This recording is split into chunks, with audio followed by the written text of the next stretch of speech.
Good morning. Thank you so much for joining us. I'm Jessica DeGanzik, Vice President of Events for the Los Angeles World Affairs Council.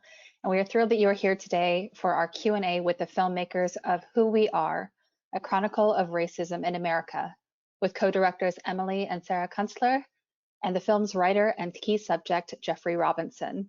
We were honored to showcase this film to our members, which just yesterday was formally announced as one of the top 10 films of the year by African American Film Critics Association.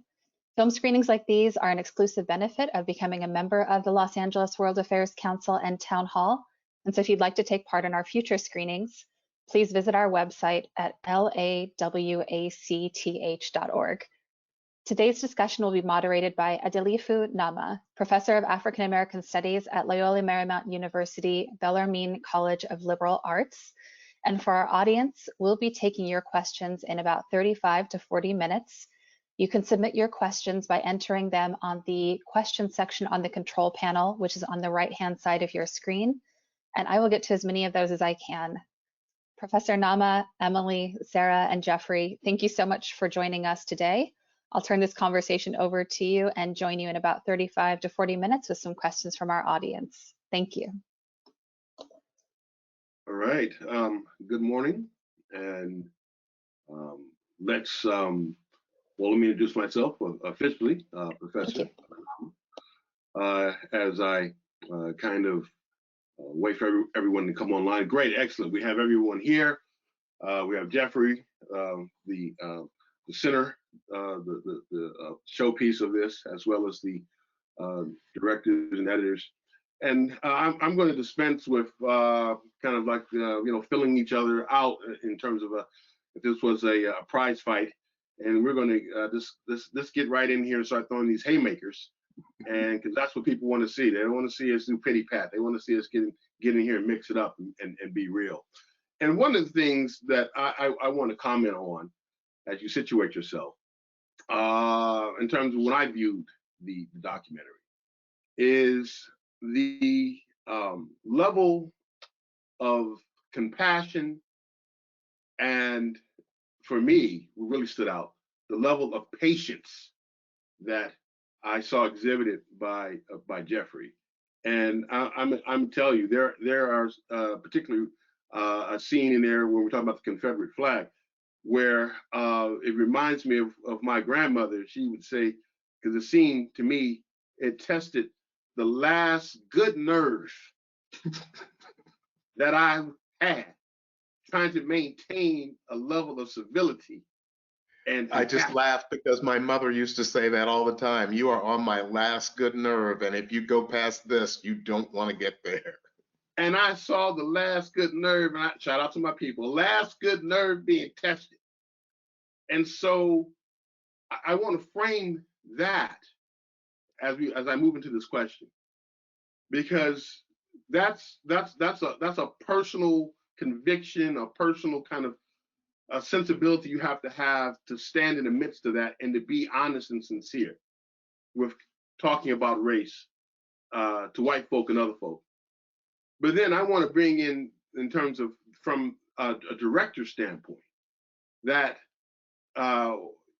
using the medium of film to actually tackle one of these like monumental human issues, and having to try to frame this within a 90-minute or 2-hour construct. And so I'm very curious about how, it used to be an old Reese's peanut butter question, how did your chocolate get mixed up with my peanut butter? I'm curious, how did you two come together and try to merge and dovetail an aesthetic for this issue? How did it all come together? Sarah, do you want to start? Yeah, I guess so. I am a criminal defense lawyer in addition to being a filmmaker, and I had the opportunity to hear Jeffery speak at a continuing legal education seminar, which is usually a very boring experience. And we get credit, we get to renew our licenses when we get a number of these hours. And so I went out of obligation to renew my license, and which is not a very glamorous beginning to a relationship. But I heard Jeffrey speak, and I was outraged. I was moved. I was inspired, and when I walked out of that room, I called my sister Emily, and I said, we need to figure out a way to get in touch with this person and lift this up, because this is very important, and Jeffrey's his passion, his argument, his intelligence needs to get out into the broader world. Indeed, indeed. And I heard from Sarah and Emily after this CLE presentation, and I had never met them. I knew their last name and their family history. I started checking up on Sarah and my friends who were criminal defense lawyers, because I'm a criminal defense lawyer. My friends told me she's the real deal, and I met with she and Emily, and they said, let's make a movie.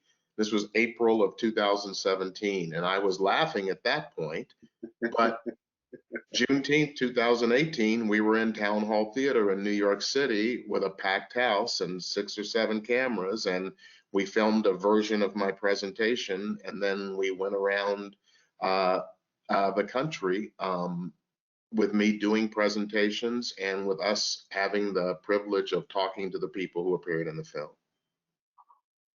Very good, very good. Did you want to comment on? I think it's Emily, or is it Sarah? So forgive me if I. That's Emily. Yeah, okay, I had it right. Okay, Emily, yes. Well, I mean, that's how it started, and then we filmed at Town Hall, and Jeff had been giving that speech for 8 years, and he continues to give the presentation across the country. So Jeff agreed to let us tag along as he continued to travel across the country giving the presentation, and everywhere we went, we would do interviews that were born out of the presentation that would bring elements of the history that he told to life through personal narratives. Well, one of the things for me is this melding of the personal and the social. And for me, I appreciate the archival footage of Dr. King, but it wasn't the generic stuff, right? It wasn't the the stuff you see in the on the commercials that they put a snippet in.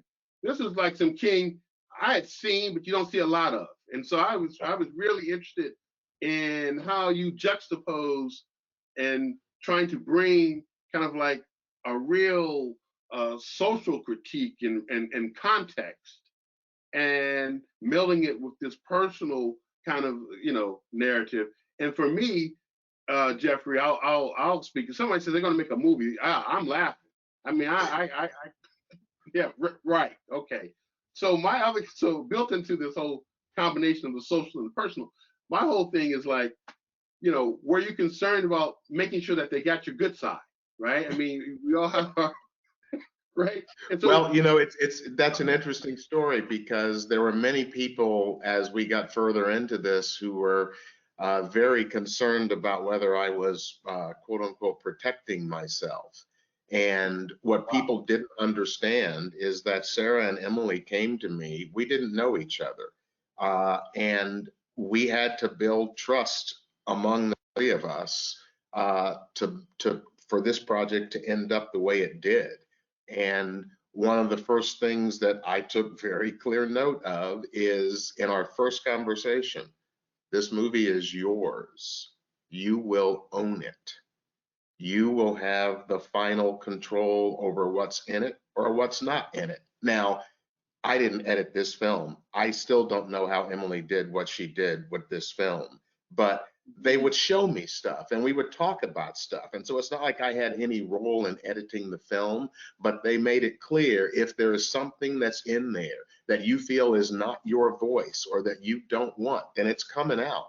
And when I had that confidence, when I saw, what they were putting on the line with their talent, it made it much easier for me to dive into this. And I was very reluctant to have anything about my personal life in this film.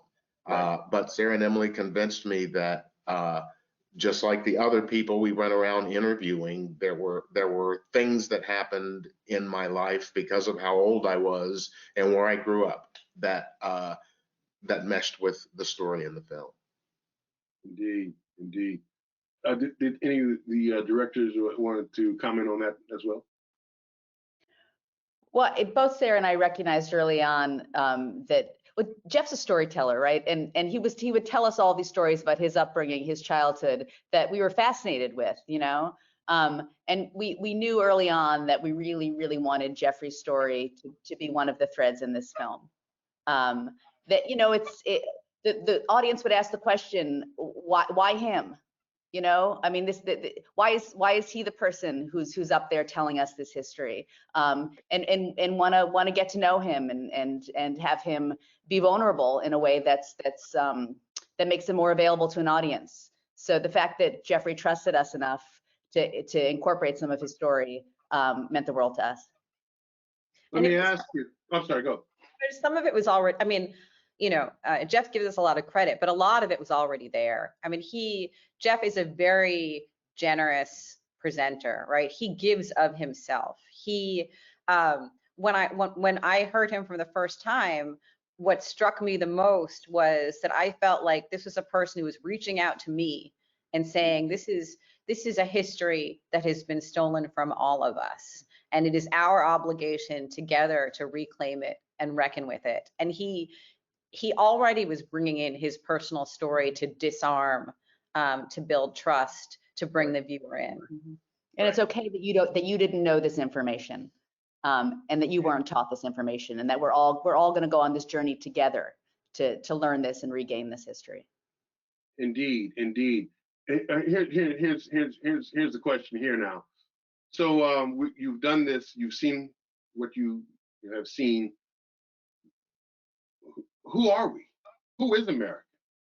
Right? I mean, you've been deep into the crucible of of this issue of race that is the conundrum.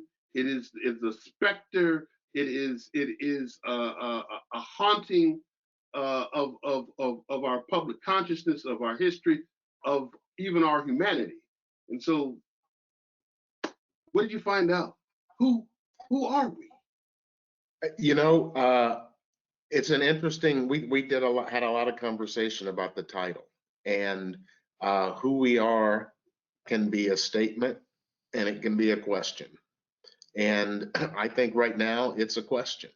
And the tipping points that we described in the film, I think, you know, there are 3 very clear historical tipping points in a 400-year history of this country that occurred in the past. And we are at the 4th one. And I don't know, as I said, if we don't roll forward this time, I don't know what we're rolling back to. And it's important to understand that you know, when you're talking about the history of a country that's 400 years old, a tipping point isn't a minute or even a year, it's a decade. And we are right in the middle of it from 2016 to now. And what happens in the next 5 years is going to be a huge element in determining which way we go. So I was at the ACLU until March of this year, and I left that organization to form the Who We Are project. This film is just the first thing that the Who We Are project is doing, because we are going to engage with people and put this history out there so that, as Sarah said, it's been stolen from all of us. And we're going to get it back to everyone so people can then make decisions about what they think should happen based on the truth and not based on a myth. That's why George Orwell is in the film. If you control the past, you control the future. Yes, indeed, indeed. Emily, Sarah, who are we? Well, the title of the film, you know, comes from this refrain that you hear when things happen that don't sit well with our self-image of ourselves as a nation, right? When when Black men and women are gunned down by police in the streets, right? This is not who we are, right? This doesn't represent our core value system or what we think of ourselves. And, you know, for us, it's, you know, these moments of violence are not anomalous. They don't come out of nowhere. They are exactly who we are. They're the product of centuries of us becoming who we are, and in essence, not dealing with who we are as a nation. So, you know, the words "who we are" in this film for us is really a call to action, right? It's we need to come to terms with who we are. We need to stare in the mirror at 400 years of white supremacy and see where it's taken us. And if we can't look at that, then this is always going to be who we are. When Jeffrey talks about tipping points and what we're going to roll back to, it's, you know, this is our last best chance to deal with the fact that white supremacy and the oppression of Black and brown people is at the heart of this country and who we are. You know, and this is where that has led us, to this place where we're so disconnected from that history that when moments of violence erupt, when people are shot dead in the street, you know, we're so disconnected with our history that we have no idea that is the product of 400 years of this history. Indeed, indeed. Yeah, that means for me, that is one of the strong points for the film in my mind, because it doesn't become just a emotional response to tragedy. It doesn't become just an emotional accounting of tragedy, but that it's situated in a historical arc that is actually inviting the viewer to understand themselves and the society they live in a deeper and more broader way, and more truthful way. And that's, for me, is the beauty of it. And that goes into my other question: when and how did you know when to stop filming?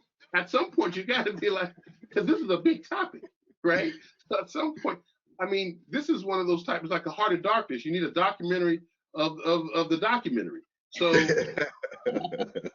I'm curious about that whole dynamic in terms of when do you say what gets in, what we have to shelve. I'm sure there's some stuff out there that you fought or thought about, and like you went back and forth. So tell us, hey, talk to us. People want to know what was going on. Well, we'd still be filming, I think, were it not for the pandemic. In fact, we still are. We have plans. You know, this project is ongoing, and we're still going to be continuing to record this history across the country. But we, you know, we had to stop filming. We did one interview, one Zoom interview with Mother Randall, the survivor from the Tulsa massacre. But that was the only interview we did.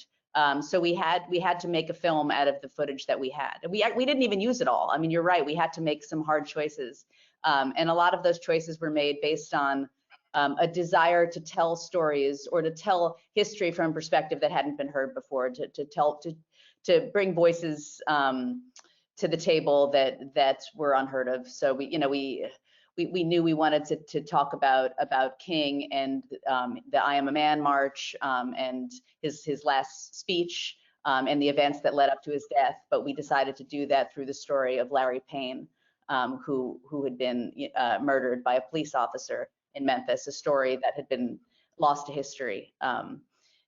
So those are some of the choices that we made. And they were very hard because the presentation I give is 3 hours long. So we first had to cut the presentation way down, and then we were adding these stories. And, you know, we did not use the story of the woman who answered the phone when the bombers of the 16th Street Baptist Church called in and said 3 minutes. And she hung up the phone, and about 15, 20 seconds later, the bomb went off.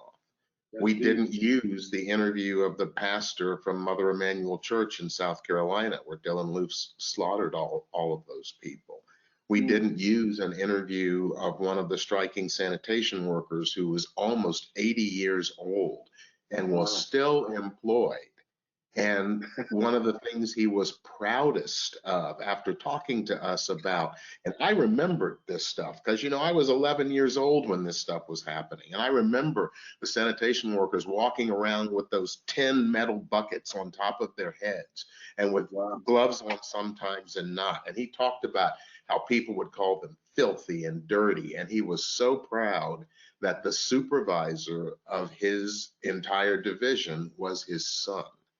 And, you know, those are the kind of things that we couldn't put into the film because we just, you know, we had to make these hard choices. Indeed. Well, you know, I'm going to try to squeeze in as many questions as I can before they pull my card. You never know how long you have on this stage and they tell you to get out. My other question is in terms of the tone. Like, you don't want to have a film that just, you know, just totally wipes you out in the first 45 minutes and you're just done. So I'm curious about how you know, from music to kind of like pacing and cadence, so that it flows more like a novel than it does like this hard hitting kind of like expose of what you didn't know. Now you need to know and feel bad because you should have known sooner. So, share with us that process, that creative process. Well, I think Jeff sets the tone for the film, you know, just because he's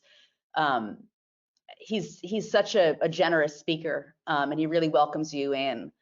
We knew that we needed to break up the presentation, that you couldn't just have, you know, let the presentation run for an extended period of time. So we knew we had to bring in different elements at sort of relatively regular intervals. But a lot of it was just trial and error, you know, and trying to find something that worked. You know, it was really, we were working with, it was such a blessing to be able to work with this presentation, you know, to edit it down to its essentials, you know, and because it was, you know, if we had just shot the presentation and put that out there, that alone would have been a movie worth watching. But to get to have that and all of these beautiful interviews with people willing to share their truths with us was really special. And we went, as we over the 2 years that we shot the film, we would edit as we went. So it wasn't just that we had all this footage and at the end we were like, well, what are we going to do with it? You know? Okay. So we would edit these scenes and we'd share them around with the group and we'd talk about it. So it was an ongoing process. So we knew what was working for us as we went. So each piece fed off the other. It's interesting because Emily's the editor, by the way, and you know, and how she puts this together, I can't even, you know, I mean, we all watch, right. We all give feedback, but I mean, you know, she hates when I do this, but I'm really in awe of her ability to kind of make the whole thing sing, because it does, and she does that. She you know, she figures out how to find the beating heart, right, of the story and move it along in a way that serves all of our collective purpose in trying to put this information out there. One thing I think is kind of interesting is that as we were making this film, Jeff continued to give his presentation. And in a way, there was this symbiosis that began to happen between what we were doing and what he was doing, because the presentation would change because of the experiences we were all having in making the film. You know, some of the scenes we were shooting ended up becoming parts of the presentation that he would give. And so it definitely was like a very organic, symbiotic process that was kind of an ongoing conversation between the you know, the different people who were making this film together. And it might be surprising to some, but we only shot one presentation, you know, in its entirety. Wow. So that was all one take. You know, Jeff carried it. Initially we thought that maybe we would do a second or a third, but I think after we did the first, it was the process was you know, was really exhausting, and we really just wanted to get out on the road and shoot some other things. But Yeah, but you know, we first didn't take. need, yeah, it turns First out we take. didn't, yeah. Well, we rented a Broadway theater, right? And we had to become theater producers for a one night only event, and then and fill that theater, right? And get the lighting right, and get you know, and Jeff meet his marks, and you know, it was a tremendous undertaking to, you know, for a one night only event. But you know, Jeff had been rehearsing for 8 years, right? So it wasn't just like, you know, we threw him up there and this is what we got. You know, this is the process of 8 years of his work. Oh, definitely a seasoned veteran. Definitely, it comes through. Listen, let me ask you. Let me ask you a tough one, right? Here's this is why you make films like this, for these type of questions, right? Are you've seen the film? You've seen the. I mean, you've made the film. You've dealt with these kind of one-on-one interviews at different decades of this process and reflection. Should we be scared? Is this different? Is this something qualitatively different about this moment? Because the other moments that I've seen, they seem pretty scary. I mean, to live in Birmingham, right? In Birmingham, with the Birmingham. Right. I mean, that's scary. To live in the deep South and have the specter of being lynched as you walk from point A to point B, that's scary to me. The possibility, if you wear a hoodie and you're walking through the wrong neighborhood, even on a mission to get some Skittles or a little side snack, it could be your last. That's scary to me. And so here we are with this product, with this deep analysis. And so I need to say, should we be scared now, or more scared, or is this just the background of what it means to be in America? I'm going to tell you, as you might not, it may not surprise you that I have thought about this a lot. And I don't know if I'm right or wrong. I will tell you what I think. I saw the look in my parents' eyes on April 4, 1968, when King got assassinated, and it was abject fear and uncertainty. And that's the first time I had ever seen that in my parents' eyes. And I don't know that I can remember a time when I was more frightened than at that moment, because, you know, I was still young enough that my parents were, you know, I was back talking a little bit, but you never back talk that much with my parents one way or the other. But, you know, they were still like, they were brilliant. They knew everything. Everything that they said would happen happened. And then this came about. I look at what happened on January 6th, and I look at the insanity about people screaming, "Don't teach my fifth grader critical race theory." And they don't even know what critical race theory is. They don't even know that you don't teach it to fifth graders or even 12th graders. You teach it to law students who have had 1 year of law school already. So why are they screaming about it? And what I see is that this is exactly what it would look like if we were about to take a completely different path on racial justice in America. It would be chaotic. It would be scary. You would have people trying an insurrection at the Capitol because they see their way of life crumbling. There are people who do not want America to go forward on racial justice, who would be absolutely happy if we went backward on this issue. And those people are terrified. So part of what I tell myself is, if they're scared, there's a reason that they're scared. And they weren't going to go into that good night, you know, sipping tea and chewing on crumpets and going, "Our time has gone by. Oh, well." This is exactly what it would look like. And so I take optimism from that, but I don't take confidence that the result is already written, because some could say, this is exactly what it would look like if we were about to roll backwards. So I think, you know, just like the title of the film, there is a question here and a call to action here. And I am optimistic because I will tell you, I've been given versions of this talk all over the country for a long time. And I always tell people one of the best moments I think of my life was in the deep, deep South, where a man walked up to me and I thought I was about to get called every N word you could imagine. And he started off by saying, "Your talk pissed me off." And he looked me in the eye and he said, "It pissed me off because it made me think." And then he turned around and walked off. And I have always chalked that up in the victory column. And so there's a reason that people don't want folks to know this history, especially the younger generation, because if they know it, they'll want to do something about it. Indeed.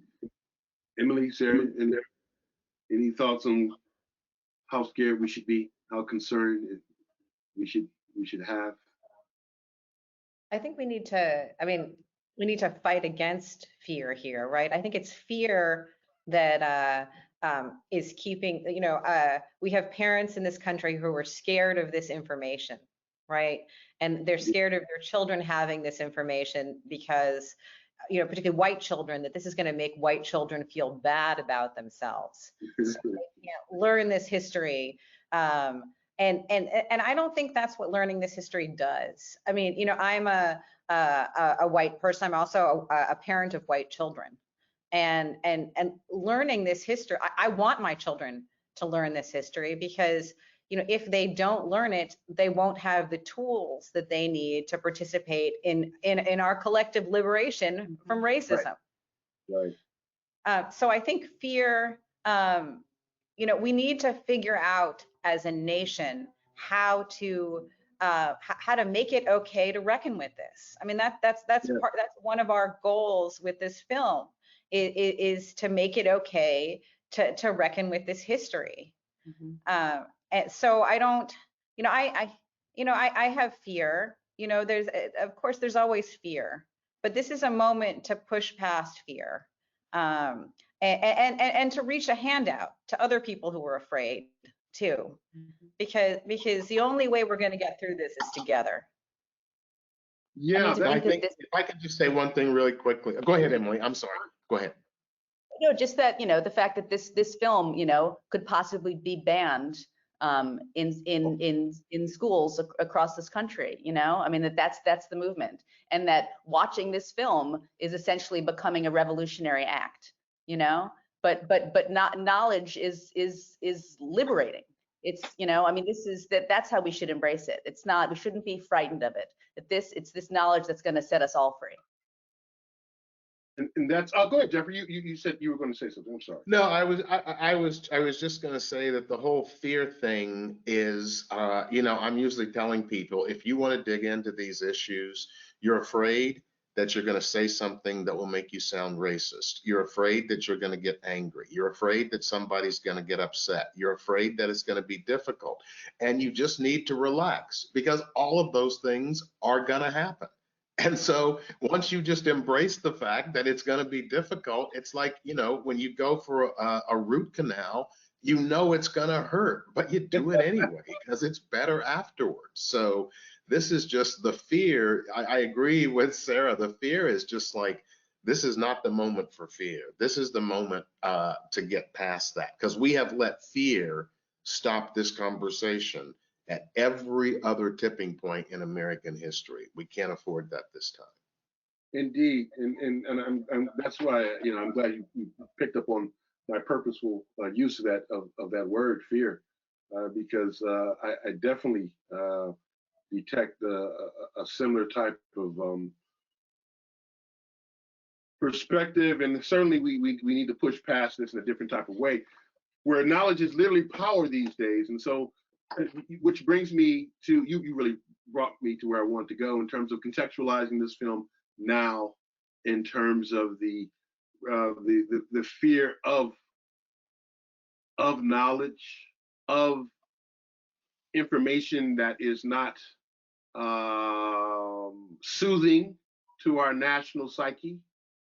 And to me, films such as this, and this would lead into the real question, hey, the whole critique is that these films, these ideas are being shared with the choir, with everyone who agrees with us, and we all come out with the same kind of like knowing glance to one another. How are we going to deal with getting this to be seen, or not even accepted, but to be engaged beyond our own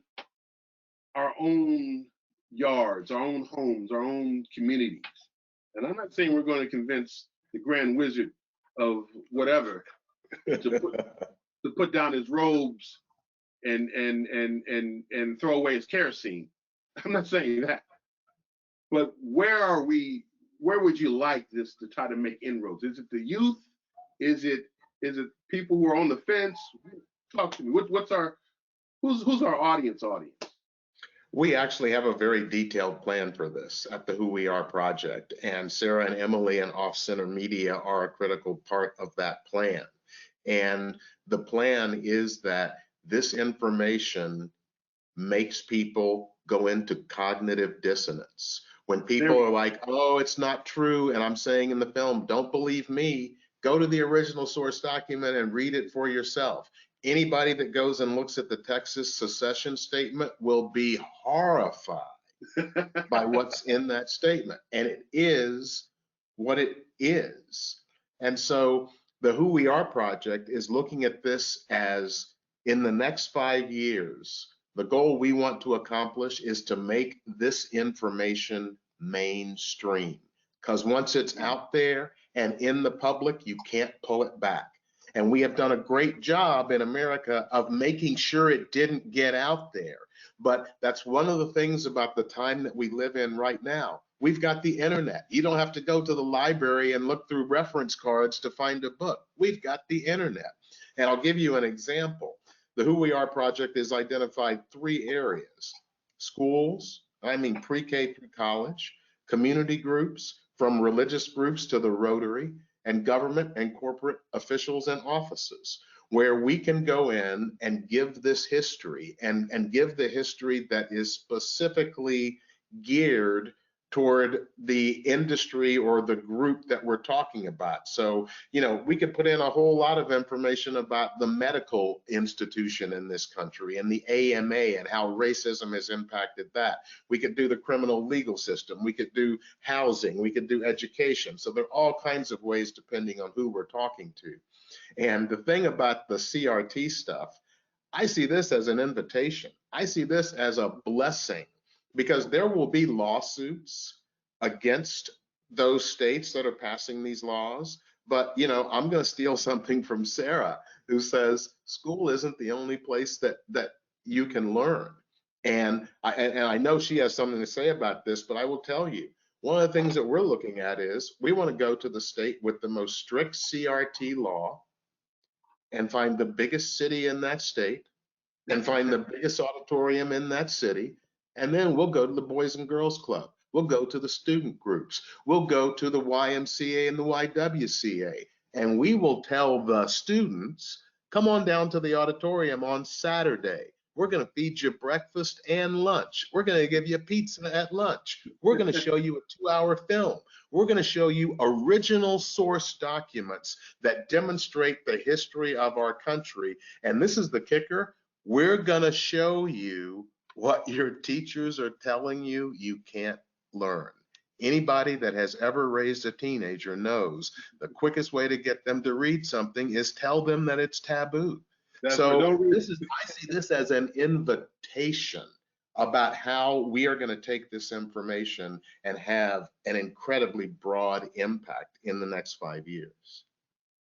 And this film could be a conversation starter, you know, across the board. And I mean, this film is best watched in groups, and best watched in diverse groups. There's within, you know, I mean, you're talking about preaching to the choir, but even within every family, there's a lot of perspectives, you know, and to watch this film and to have this film give you the courage to start those hard conversations, give you the tools or the words, just, you know, to begin those conversations, is something that we've all discussed. I mean, even there's no one who sees this film and doesn't learn something new from it. You know, I mean, even if you're showing this to people who are you know, or consider themselves progressive people, you know, we saw this when we first saw Jeff's talk. We were inspired. We looked at the world differently. We couldn't look at it in the same way, and we were inspired. And what we did is we made this film, and we're hoping that people who see this film will have a similar response, you know, and that they'll want to go out there and engage with the world in a different way, that they're going to walk through the streets looking at buildings and spaces and seeing it through this, you know, this 400-year history. And just, you know, you can't interact with the world in the same way. Oh, I concur with you, because it was, you know, I've read a little something, I've written a little something, and I learned a lot after seeing. And Professor, that just shows how, you know, how hidden this was, because I was in my 50s as I was learning this stuff. And so, you know, it's like, it was a hard moment for me about, like, you know, beating myself up about how did you not know this stuff? And, you know, finally getting to the point of, well, forget that. Who else doesn't know it? And, you know, how can you make it more accessible? I agree, and I think I know we're probably pushing close against the question and answer. So if you need to break in over me, I understand. But I sneak in as many as I can. Um, there we go. I'll be here when you're ready. If you... No, do you want to go one more, and then I'll jump in? Well, no, I think it's probably more commentary. Let me just say I appreciate when artists and activists and folk can come together and not just say, hey, we brought you, you know, the glass of water and enjoy, but actually have a more continued perspective of what we can do after we view and try to process what we see. So I appreciate what you're doing. And so Thank you so much. So I'll more commentary than questions. Thank you, Professor Nama. So the first question that everybody is wanting to know is where they can see this film. When is it going to be out? Is it going to be online, in theaters? And where, if they want to share it with their faith groups or other groups they're involved in. So maybe you guys can kick off with that. Well, the film is going to be, it's released by Sony Pictures Classics, and it'll be in theaters starting on January 14th in New York and LA, and then rolling out across the country. So you know, we encourage your membership to come out to the theater, to tell others to come out to the theater. You know, we would love for organizations and individuals to sponsor student groups and schools to come out and see it in the theater, because there is something about watching it in a collective space, as Emily was saying, that is a more valuable, you know, experience. After that, you know, it will be available, you know, to stream, you know, on TV, but, you know, it's going to start in theaters. Great. Thank you so much. Do you think that the term white supremacy is accurate for the behaviors of Caucasians during and after slavery? Yes. And it's a very harsh term, but all it means is that the so-called white race is intellectually, morally, and effort-wise superior to the black race. And you hear that all the time. I mean, people forget the Civil War ended in 1865. We had 94 years of separate but equal after that. 94 years. And you heard, if you've seen the film, you know that Thurgood Marshall, when he argued in the Supreme Court, said all separate but equal is the determination that people who used to be enslaved were going to be kept as close to that situation as possible. So if I am not worthy to go to school with your child because I am inferior, white supremacy is a harsh term because what we think of like Nazi flags and we think of horrific things like that. And people wonder, you know, how did it get started there? Well, this is what it is. And so it's a very harsh term, but I think it accurately describes many, many situations in America today. And it may sound like a harsh term today, but it's also a term that was embraced and widely used by white people, you know, in America, you know, over the centuries. I mean, we found original source documents, you know, about voting rights in this country, and you know, some of the materials Jeff has used about, you know, arguing against the Black vote, against giving women the right to vote as an argument for white supremacy. You know, it's just, we used to be as a nation comfortable with the idea that the decisions that we were making, you know, in terms of public policy were geared towards white supremacy. We're not as comfortable with that now because it makes us uncomfortable, right? Because we're moving towards a place where we're realizing that maybe our public institutions and laws should not be geared towards upholding whites at the expense of other races in this country. And confronting that means you have to do something about it. So people are uncomfortable embracing that concept now because it would mean they'd have to actually do something about it.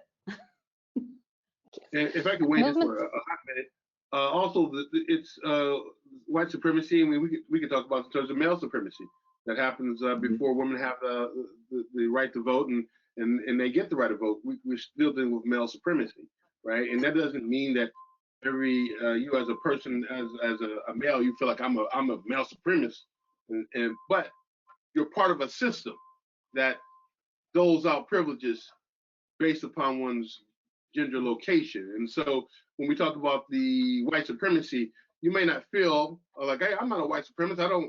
I looked in my closet, there's no sheets, right? Mm-hmm. But there's a way in which you participate in the system that privileges your positionality, even though you don't subscribe to it as a person. And so that's the real hard part about it, is that we didn't create this. Nobody alive created this. This was already here waiting for us, and then it was fed to us from the time we were in the cradle. So we accept it as normal. And that's the danger of parents today telling their children, don't tell this information to my children. It's going to upset them. So what those parents are going to end up telling their children, everything is fine. You know, you just work hard. The world is fair. Racism used to be here, but it's gone now. Don't worry about this. Everything is fair. And so as their kids look out at the world and see the incredible racial disparities in America, they're going to be listening to their parents who are saying everything is fine. And that's where kids start to think, well, I guess those Black people just really are lazier and more criminal and not willing to work as hard. So they are normalizing the disparities by refusing to acknowledge the history that made those disparities occur in the first place. And just on a family dynamic, you know, teenagers have a way of finding out the truth. And when they do, they hate the people who told them the lie. And so, oh yes, right? Why did you tell me the truth, Dad? Why did you tell me the truth, Mom? Right? And so it's a dysfunctional position at a societal level. It's a dysfunctional position to have at the familial level as well. So that's my 2 cents on that. Jessica, I'm sorry. No worries. Jeff, did you feel like there was more progress being made in the 80s and 90s with regards to eradicating racism? And if so, what do you prescribe that to? Absolutely not. There wasn't more progress. That was one of the darkest periods in American history. It came after King was assassinated, and then came Richard Nixon and the war on drugs, and then came the Clinton administration and the 1994 crime bill. So you start looking at what happened from 1968 to 2000. These were not good years. They were not good years at all. I think the prison population increased by like 800%. in 40 years from 1968 to 2008. And we are 12% of the population and 40% of the prison population. And there, once again, either Black people are just more criminal, or maybe something else is going on. And so I think that's why trying to make the links from 1619 to today and demonstrate how they are unbroken, and how a system that took 400 years to build is going to take a minute to dismantle. Having people understand that is just critical. So I do not look back on the 80s and 90s of a time of milk and honey. Do you think it would be helpful to teach the 20 slave law along with critical race theory? To teach what? I'm sorry. The 20 slave law along with critical race theory. I'm still not sure I heard the first part of the slave law, but critical race theory is a law school curriculum. It should not be taught to people who are not in law school. History is something we can teach to everybody.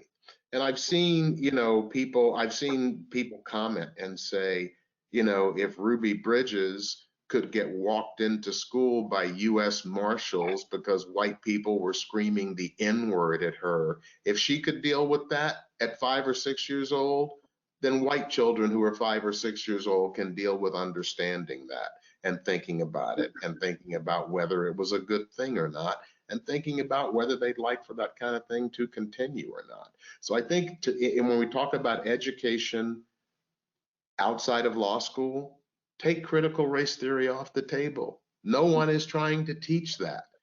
What they're talking about is not teaching this history. Yeah, there was somebody that asked if maybe we should have a different term that makes it clearer what is trying to be taught rather than critical race theory. So it's very interesting because when you get into the history, and I'm actually planning to try and write something on this in the not too distant future, there was a right-wing think tank that came up with this whole campaign.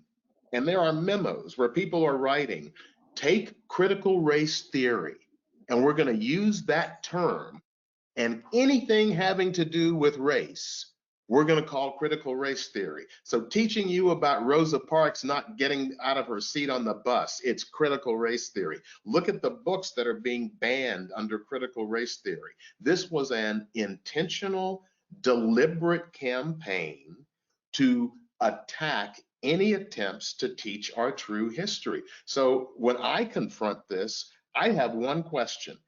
Can we agree that we should teach our children the truth about American history?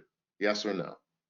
If we agree on that, then let's go forward. And the truth is what it is. And if you don't like it, let's go to the original source documents. And when you see the words there, they are what they are.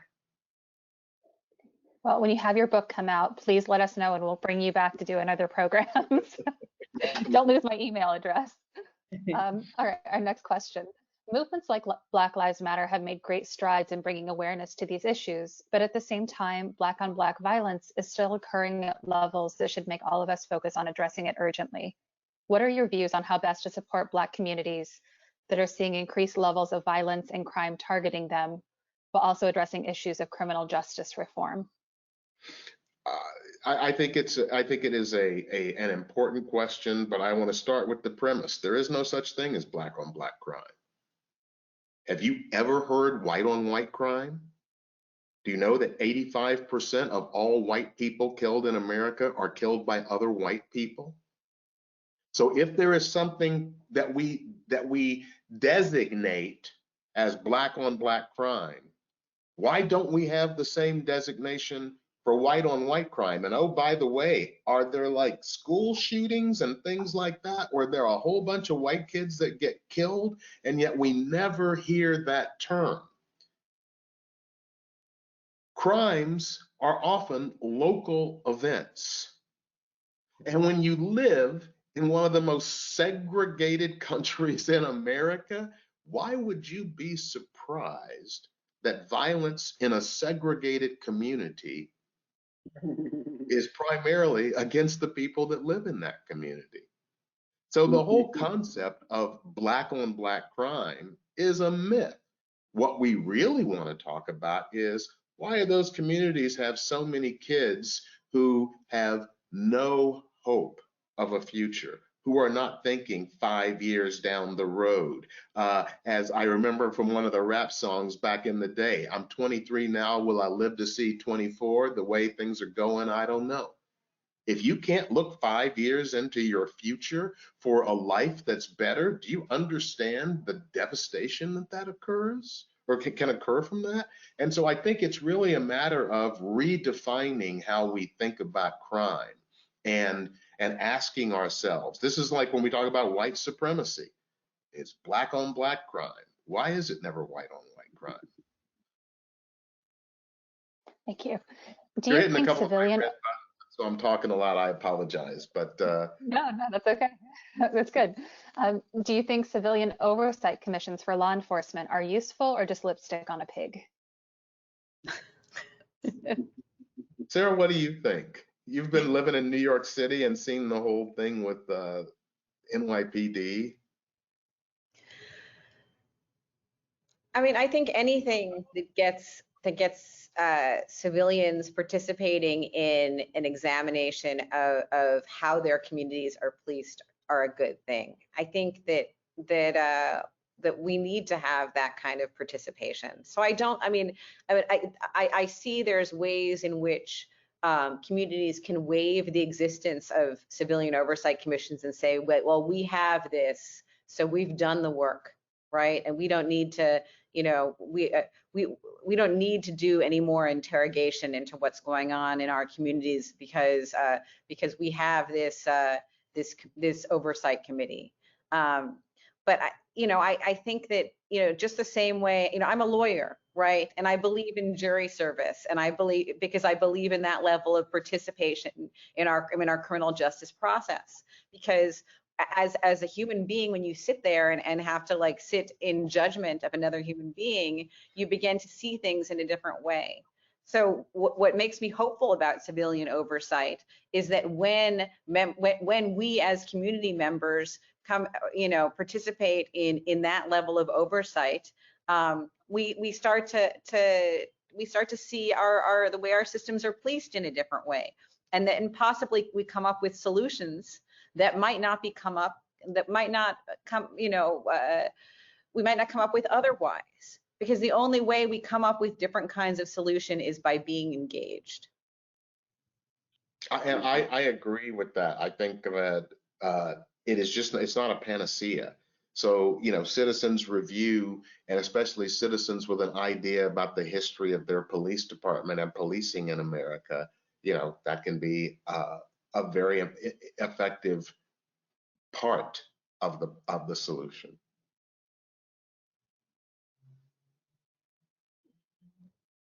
Sorry, I was muted. Thank you so much. I know we're at the end of the hour, so I just want to again thank Sony also for giving us access to this film. And I appreciate all of you guys for being a part of this discussion today. And I hope that our audience will seek out this film. As they mentioned, it'll be coming out January 14th of 2022, opening in New York and Los Angeles, and then opening wider that following week. So Professor Nama, I'll turn this over to you, and then I'll come back to thank everyone. Listen, I just want to share my sincere appreciation to Emily and Sarah and Jeffrey, and to all the other people that probably who were part of the project that aren't here but played a critical part in making this a go. And so I know I don't know them, I know you do, but I certainly want to give recognition to them as well. And so thank you once again. Who we are, I say see it, but don't see it so that you can say I saw it and you're done, but see it so that you can begin to work forward in a real and sustained way. Thank you very much. Thank you. I look forward to your film and to fellowship as we move forward. Thank you so much for sharing again this film, and we wish you so much success with it. And we just think it's such a valuable lesson going into the holiday season about our need to watch out for one another and support each other and to speak up and take action when we see injustice. So best of luck with the film. And to our audience, if you'd like to support the council and programs like these and to learn about our upcoming events, please visit our website at lawacth.org. And we look forward to seeing you at the next event. Take care. Thanks, audience. We appreciate it.